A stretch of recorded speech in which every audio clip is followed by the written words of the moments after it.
روز دختر ہے، daughters day ہے، ایک بہانہ ہے، ایک ذریعہ ہے اپنی بچیوں سے اظہار محبت کرنے کا۔ پڑھا لکھا انسان ہے، تعلیم یافتہ ہے، اور اس بات پہ ناراض ہے کہ بیٹی ہو گئی اس کے یہاں۔ بہت افسوس کی بات ہے، اور خاص طور سے کہ جب وہ شیعہ ہو، اور افسوس کی بات ہے۔ پڑھے لکھے لوگ کس طریقے سے جہالت میں مبتلا ہیں۔ لہذا عزیزان گرامی، خود کو اویئر رکھنے کی کوشش کیجئے، بیدار رکھنے کی کوشش کیجئے، اور مرکزوں کی طرح نہیں ہے کہ یہاں پر بس نماز ہوگی، محفل ہوگی، مجلس ہوگی، بعد میں کیا ہو رہا ہے تمہارے ساتھ ہم سے کوئی مطلب نہیں۔ نہ، یہ مرکز آپ کی ضرورتوں کی ہر چیز کے لیے بنا ہے، لیکن وہ کب؟ جب آپ خود آگے آئیں گے، جب آپ خود ساتھ دیں گے۔ جب تک آپ ساتھ نہیں دیں گے، امت کا رول بہت امپورٹنٹ ہے۔ امام علی تو موجود تھے لیکن امت نہیں تھی، امام حسین موجود تھے لیکن امت نہیں تھی، لیکن جب یہی امت، چاہے امام معصوم موجود نہ ہو، نائب امام عادل موجود ہے، اگر امت میدان میں آ جاتی ہے تو 2000 سال پرانی شہنشاہی حکومت بھی ختم ہو کے رہ جاتی ہے۔ لہذا عزیزان گرامی، خاص طور سے جو معصوم خون کی ولادت ہے اور روز دختر ہے، ڈاٹرز ڈے ہے، ایک بہانہ ہے، ایک ذریعہ ہے اپنی بچیوں سے اظہار محبت کرنے کا، ہمدردی کرنے کا، اور اسی بہانے سے، اسی ذریعے سے معصوم خون کی معرفت کرانے کا۔ لہذا واقعاً ہمیں بیٹیوں کی قدر جاننا چاہیے، سمجھنا چاہیے۔ حیرانی ہوتی ہے، پڑھا لکھا انسان ہے، تعلیم یافتہ ہے، اور اس بات پہ ناراض ہے کہ بیٹی ہو گئی اس کے یہاں۔ بہت افسوس کی بات ہے، اور خاص طور سے کہ جب وہ شیعہ ہو، اور افسوس کی بات ہے، اور خاص طور سے اس وقت اور زیادہ افسوس کہ جب بیٹی کا نام زینب رکھا جائے اور کہے کہ ارے نہیں، پوری زندگی رونے میں گزرے گا اس کے۔ بہت افسوس ہوتا ہے، بہت افسوس ہوتا ہے۔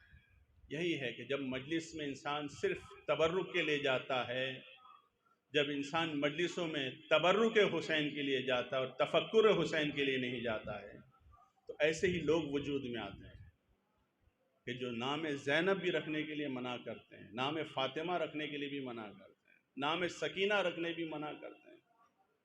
ایک شادی میں ایک خاتون چیئر پہ بیٹھتے ہوئے، شادی تھی، ان کے منہ سے نکل گیا یا حسین، تو وہیں پہ ایک بزرگوار کھڑے تھے، وہ کہتے ہیں ارے کیا یہ غم کا ماحول بنا رہی ہو تم؟ اندازہ کریں،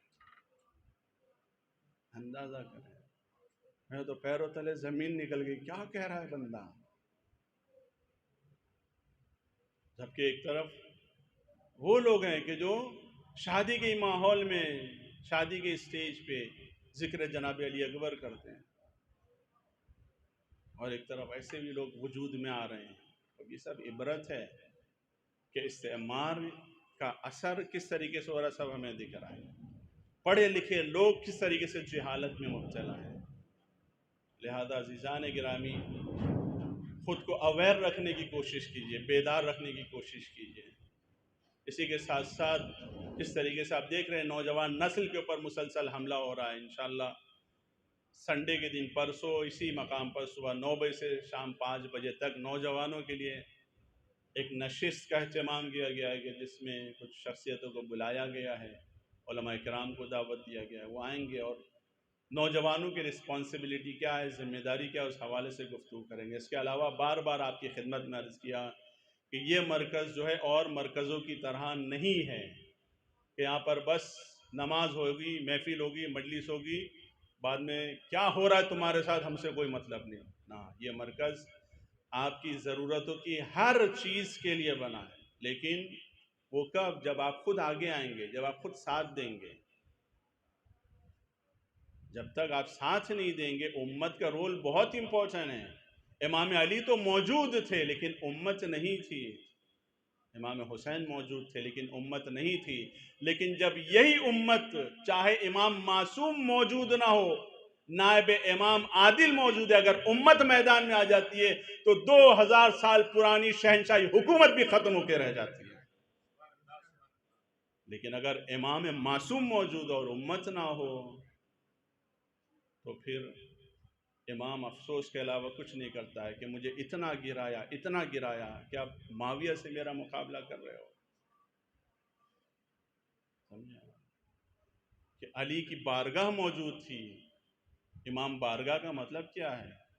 یعنی امام کی بارگاہ یعنی وہ مرکز، وہ بارگاہ کے جہاں ہر طرح کے مسئلے کا حل موجود ہے. امام بارگاہ کا مطلب یہی ہے. لیکن یہ کب ہوگا؟ جب امت اور امام دونوں مل کے کام کریں. ورنہ امام بیچارہ سارے پلان لے کے رکھا ہوا ہے، کوششیں کرنا چاہ رہا ہے، محنت کرنا چاہ رہا ہے، لیکن امت آمادہ نہیں تو کچھ نہیں ہوگا. لہٰذا آپ کا رول بہت اہم ہے. جتنا آپ ایکٹیو ہوں گے اتنا زیادہ ہم کم سے کم اپنے علاقے میں ہم لوگوں کی جو مشکلات ہیں اس کو حل کر کے اپنے زمانے کے امام حضرت مہدی عجل اللہ تعالیٰ فرج الشریف کی حکومت کی راہوں کو ہم بار کر پائیں گے. پروردگار بیق اہل بیت اطہار امام کے ظہور میں تعجیل فرما.